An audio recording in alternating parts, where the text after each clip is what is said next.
একদিন মায়ার নবী মুহাম্মদ সাল্লাল্লাহু আলাইহি ওয়াসাল্লাম একটি জঙ্গলের পাশ দিয়ে হেঁটে যাচ্ছিলেন। হঠাৎ নবীজি দেখতে পেলেন এক ইহুদি একটি মা হরিণকে শিকার করে শক্ত করে বেঁধে রেখেছে। দয়ার নবীকে দেখা মাত্রই হরিণটি রোনাজারি শুরু করল এবং মানুষের ভাষায় বলে উঠল, ইয়া রাসূলাল্লাহ, ইয়া হাবিব আল্লাহ, আজ সকালে আমি আমার বাচ্চাদের বাসায় রেখে খাবারের সন্ধানে বের হয়েছিলাম। হরিণটি বলল, হে আল্লাহর নবী, ওই সময় এই ইহুদি আমার সামনে আসে এবং আমাকে বন্দী করে ফেলে। সকাল থেকে আমি এখানে বন্দী। ইয়া রাসূলাল্লাহ, আমার ছোট ছোট দুধের বাচ্চা আছে, তারা আজ সারাদিন কিছুই খায়নি। আমাকে না পেয়ে তারা হয়তো অস্থির হয়ে পড়েছে, পিপাসায় তাদের বুক ফেটে যাচ্ছে। হরিণটি আকুতি জানিয়ে বলল, ওগো আল্লাহর হাবিব, আমি শেষবারের মতো আমার সন্তানদের সাথে দেখা করতে চাই এবং তাদের দুধ খাওয়াতে চাই। দয়া করে আপনি এর একটা ব্যবস্থা করে দিন। হরিণের এই করুণ আর্জি শুনে দয়াল নবীর অন্তর কেঁদে উঠল। তিনি ইহুদিকে ডেকে বললেন, হে ইহুদি, তুমি কেন এই অবলা প্রাণীটিকে আটকে রেখেছ? ইহুদি উত্তর দিল, আমি একে শিকার করেছি, আর বনের প্রাণী শিকার করা তো আমার অধিকার, তাই আমি একে ছাড়ব না।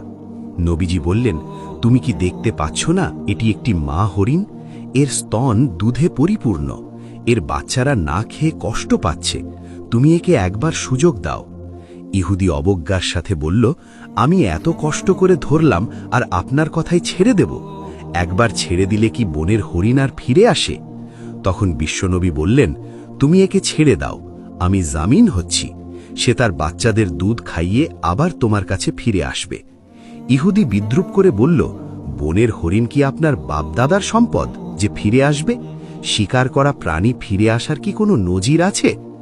যখন ইহুদি কোনোভাবেই রাজি হচ্ছিল না, তখন নবীজি বললেন, তবে এক কাজ করো, তুমি হরিণটিকে ছেড়ে দাও আর তার বদলে আমাকে এখানে বেঁধে রাখো।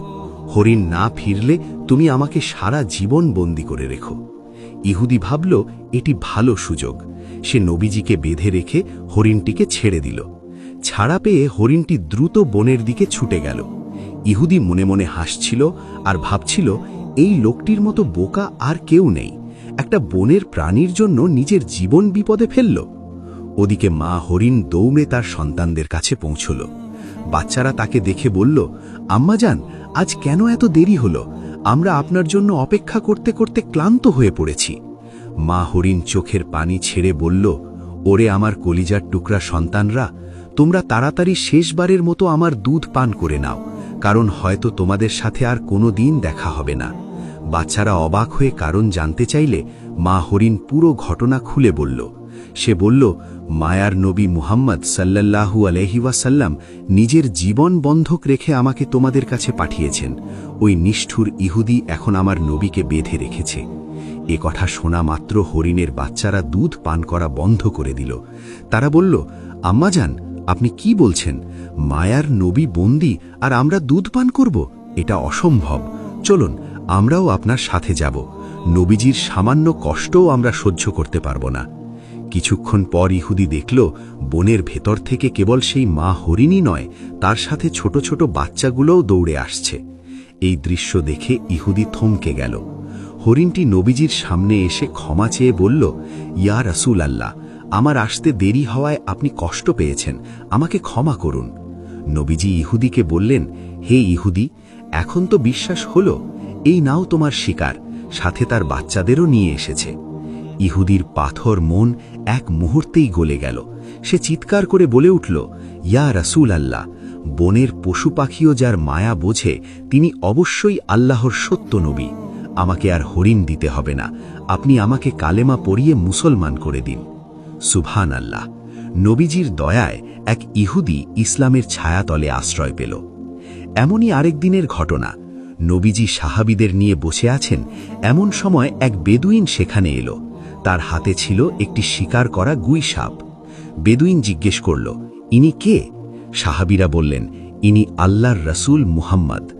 বেদুইন অহংকারের সাথে বলল, আমি লাত ও উজ্জার কসম খেয়ে বলছি, আমি একে নবী মানি না, তবে আমার হাতের এই গুই সাপ যদি সাক্ষ্য দেয় তবে আমি ঈমান আনব। নবীজি সাপটিকে লক্ষ্য করে ডাক দিলেন। সাথে সাথে সাপটি পরিষ্কার আরবি ভাষায় উত্তর দিল, লাব্বাইকা ইয়া রাসূল আল্লাহ, আমি আপনার খেদমতে হাজির। নবীজি জিজ্ঞেস করলেন, হে গুই সাপ, আমি কে? সাপটি বলল, আপনি আল্লাহর রাসূল এবং আখেরি নবী। যে আপনাকে মানবে সে সফল হবে, আর যে অমান্য করবে সে ধ্বংস হবে। এই অলৌকিক দৃশ্য দেখে সেই বেদুইনও সাথে সাথে ইসলাম গ্রহণ করল। একবার আবু জাহেল ও কাফেররা দাবি করল, যদি আকাশের চাঁদকে 2 টুকরো করে দেখাতে পারো তবেই ঈমান আনব। নবীজি আল্লাহর কাছে দোয়া করে আঙুল দিয়ে ইশারা করলেন। তৎক্ষণাৎ পূর্ণিমার চাঁদ 2 খণ্ড হয়ে গেল, এমনকি মাঝখান দিয়ে হেরা পর্বত দেখা যাচ্ছিল। কিন্তু হতভাগা কাফেররা একে জাদু বলে এড়িয়ে গেল, অথচ আল্লাহ তাআলা কুরআনে এই ঘটনার কথা উল্লেখ করেছেন। অন্য এক সফরে নবীজির আড়াল হওয়ার প্রয়োজন হলে তিনি ওসামাকে বললেন গাছগুলোকে আদেশ করতে। নবীজির নির্দেশে 2টি বিচ্ছিন্ন গাছ শিকড় সহ হেঁটে এসে একে অপরের সাথে মিলে আড়াল তৈরি করল। কাজ শেষে তারা আবার নিজ জায়গায় ফিরে গেল। আরেক দিনের ঘটনা, যুদ্ধের এক সফরে নবীজি একা এক গাছের নিচে বিশ্রাম নিচ্ছিলেন। শত্রু গাওরাস ইবনুল হারিস তলোয়ার উঁচু করে ধরল। সে বলল, হে মোহাম্মদ, এখন তোমাকে আমার হাত থেকে কে বাঁচাবে? নবীজি অত্যন্ত শান্তভাবে বললেন, আল্লাহ। আল্লাহর নাম শোনা মাত্র শত্রুর হাত কেঁপে উঠল এবং তলোয়ার পড়ে গেল। নবীজি সেই তলোয়ার উঠিয়ে বললেন, এখন বলো তোমাকে কে বাঁচাবে? লোকটি ক্ষমা চাইল। নবীজি তাকে বিনা বাক্যে মুক্তি দিলেন। তার এই মহানুভবতা দেখে সেই শত্রুও পরে ইসলাম গ্রহণ করে নিজের গোত্রকে ইসলামের পথে নিয়ে আসে। সুবহানাল্লাহ। প্রিয় দর্শক, ইনিই ছিলেন আমাদের দয়ার নবী মুহাম্মদ সাল্লাল্লাহু আলাইহি ওয়াসাল্লাম। পশু পাখি, গাছপালা, এমনকি জড় বস্তুও তার নবুয়তের সাক্ষ্য দিত। আল্লাহ আমাদের সবাইকে নবীজির আদর্শে জীবন গড়ার তৌফিক দান করুন। ভিডিওটি ভালো লাগলে শেয়ার করে ইসলাম প্রচারে অংশ নিন এবং কমেন্টে লিখুন আমিন।